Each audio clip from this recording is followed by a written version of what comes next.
Siddharth Yadav of the BJP continues with us. I'm also joined by Ashok Sajjanhar, Indian diplomat, and Dr. Andrew K.P. Leung, who is a China strategist based in Hong Kong.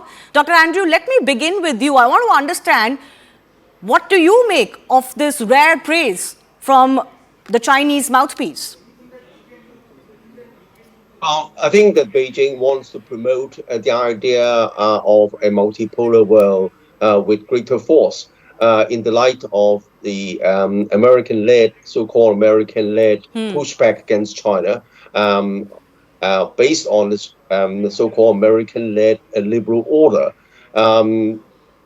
Sort of putting a lot of emphasis on confrontation, on dividing the world into camps. What China now wants is a more peaceful environment, enabling all countries to develop.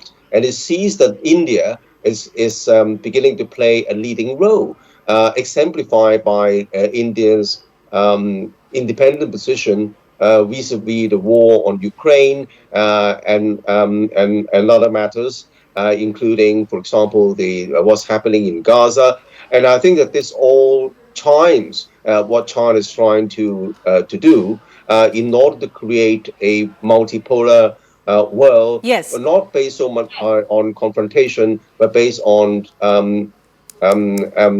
harmony in spite of differences.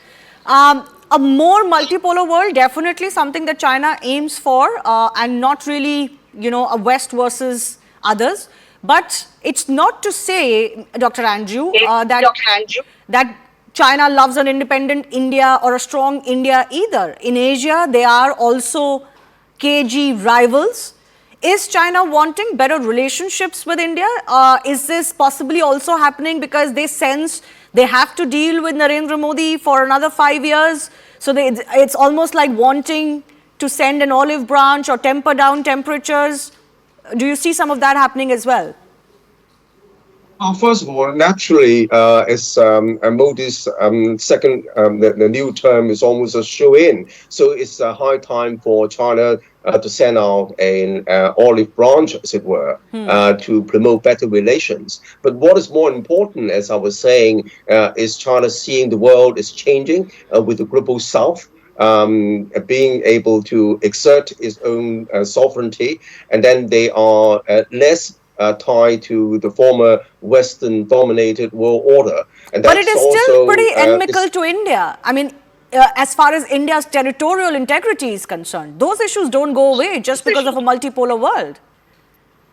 As I said, a multipolar world doesn't mean that there are no differences. As I said, China's ancient philosophy always plies on you can have a cooperative relationship in spite of differences. That's what I said. Okay. That there are always differences between countries. Okay. Is this a shift in the mood? I want to bring in another expert, the ex-diplomat also, Ashok Sajjanhar. Before I open this up for the politicians or the political representatives, Mr. Sajjanhar, how do you look at it? How should India look at it? This is happening barely 5 months before the next elections, and after a 3-year period of intense, strain over India-China relationship. No, you're very right, Shivani. First of all, thank you for having me on your show. This is I will just take note of what has come in Global Times. Global Times, you're very right when you said that it's a mouthpiece of the Communist Party of China. But I would like to see that translated, whatever has been mentioned in this article, I would like to see that translated in official policy. And you are very right when you said that, the real problem between India and China is the problem on the line of actual control. We've been seeing what happened, meaning I can, of course, go to 2020, Galwan, 2017, Doklam, 2014, when Xi Jinping was in town, his first visit after Prime Minister Modi came, and also in 2013, when the Chinese Prime Minister was here.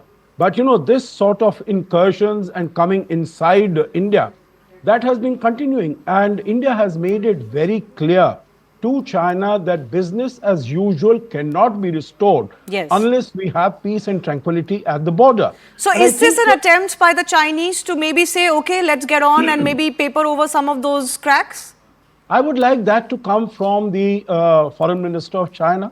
Mr. Wang Yi, meaning he was here, Li Xiang was here, the Prime Minister of China was here for the G20 summit in September. I did not see any change in whatever their pronouncements were. So rather than going, taking a heart from what the Global Times has said, and, mind you, this Global Times is basically in English.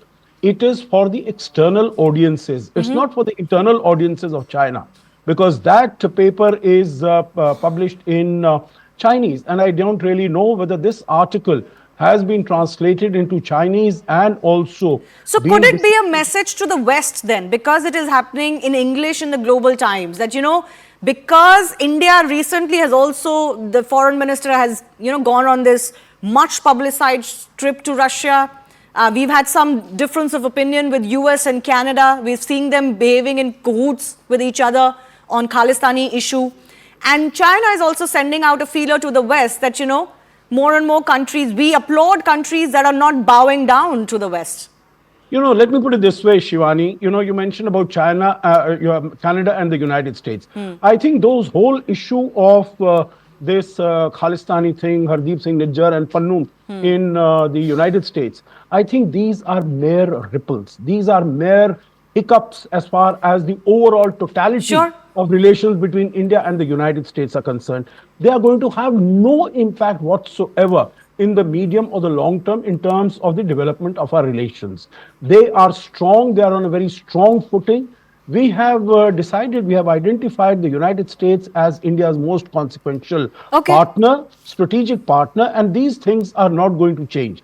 Now, as far as the question, the point that you have made, sending out a message to the world, I think the world is also got wise to what China says, because they also realize that there is a huge difference between what China says and what China does. And I think you did say that you would like to see this instead through their actions and not so much through an opinion piece in Global Times.